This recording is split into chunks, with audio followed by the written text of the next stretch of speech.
নমস্কার বন্ধুরা, আমি অর্চনা। আমার চ্যানেলে আপনাদের স্বাগত। তো আজকে আমি একটা নতুন ধরনের বড়ার রেসিপি নিয়ে এসেছি, নিরামিষ মূলোর পকোড়া। তো এই পকোড়া বলুন বা বড়া, এটা কিন্তু খেতে দারুণ লাগে। এটাকে আপনারা গরম ভাতের সাথেও খেতে পারেন, আবার বিকেলে চায়ের সাথেও খেতে পারেন, বা কোনো সস দিয়েও খেতে পারেন। খেতে অসাধারণ লাগে, আর যে খাবে সে বুঝতেই পারবে না যে এটা কিসের পোড়া। আর যারা মূলো খায়নি তারাকে এভাবে একবার করে দেবেন, তারা কিছুতেই বুঝতে পারবেন না যে এটা কিসের বড়া। তো চলুন দেখে নেওয়া যাক আমি কিভাবে এই বড়াটা তৈরি করি। এখানে নিয়েছি দুটো মিডিয়াম সাইজের মূলোগুলোকে এরপর আমি ছুলে নিচ্ছি।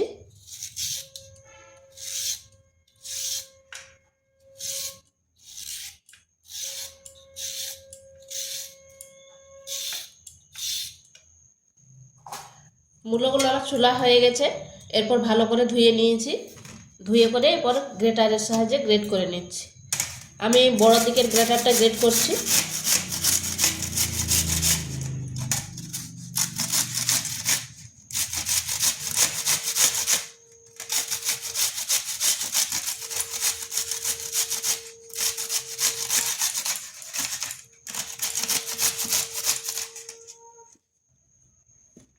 মূলোটা গ্রেট করা হয়ে গেছে।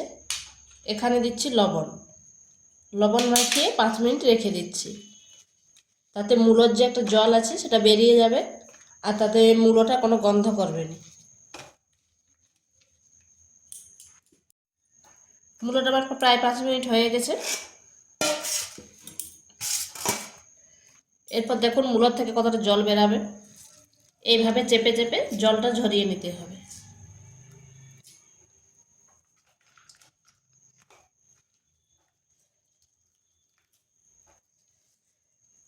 এতে মূলোর কোনো গন্ধটা চলে যাবে, কোনো গন্ধ থাকবে না।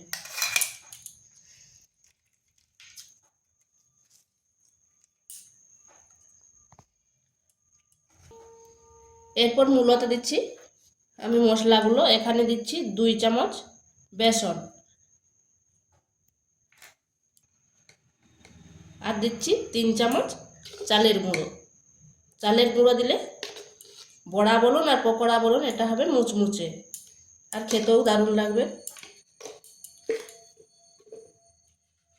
দিয়ে দিচ্ছি 1 চামচ চিনি, সামান্য হলুদ গুঁড়ো, লঙ্কার গুঁড়ো, আর লবণ দিচ্ছি সামান্য দিচ্ছি, কারণ মূলোতে আগে একবার দিয়েছি। দিচ্ছি কালো জিরে, 1 চামচ পোস্ত, আর 3টে কাঁচা লঙ্কা। ঝালটা আপনারা আপনাদের আন্দাজ মতো দেবেন। আর দিচ্ছি ধনেপাতা কুচি।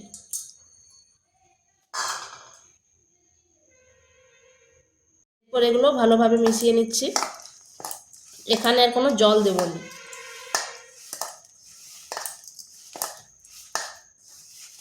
যারা মূলো খেতে চায়নি তারা একবার এইভাবে বানিয়ে দেবেন, খেলে কিন্তু বুঝতেই পারবেন না কি খাচ্ছেন। এভাবে ভালোভাবে মিশিয়ে নিতে হবে।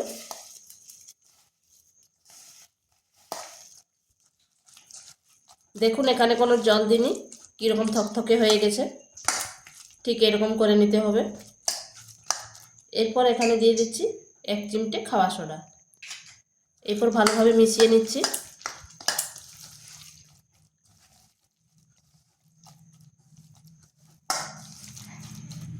এটা আমার হয়ে গেছে। এখানে কড়াইতে তেল দিয়েছি।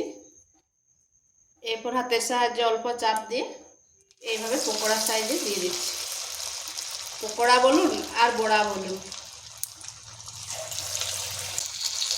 এটা কিন্তু গরম ভাতের সাথেও খেতে দারুণ লাগে, আর বিকেলে চায়ের সঙ্গে খেতেও দারুণ লাগে। বিকেলে চায়ের সাথে যদি করে দেওয়া হয়, যারা খায়নি তারা নিমেষেই খেয়ে নেবে।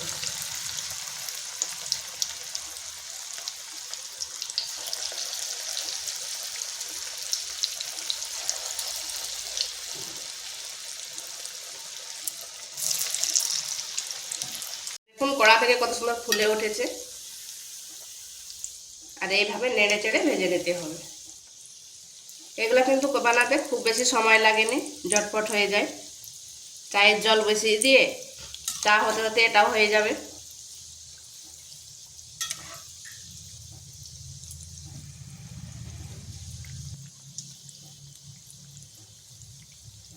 তো এগুলো আমার হয়ে গেছে, এরপর তুলে নিচ্ছি। দেখুন কত সুন্দর হয়েছে।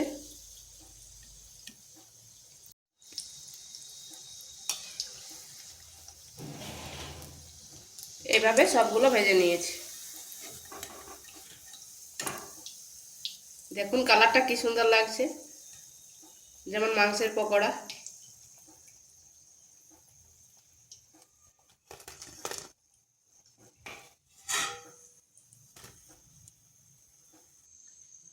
তো বন্ধুরা এগুলো আমার হয়ে গেছে, দেখুন কি সুন্দর হয়েছে।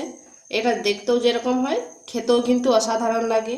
আর যেহেতু পোস্ত দেওয়া আছে, কি সুন্দর লাগছে দেখতে। আর ছোট থেকে বড় সবাই চোখ বন্ধ করে খেয়ে নেবে। আর কতটা মুচমুচে হয়েছে দেখুন। তো ভিডিওটা ভালো লাগলে লাইক শেয়ার কমেন্ট অবশ্যই করবেন। আর নিত্য নতুন রেসিপি পাওয়ার জন্য চ্যানেলটিকে সাবস্ক্রাইব করবেন।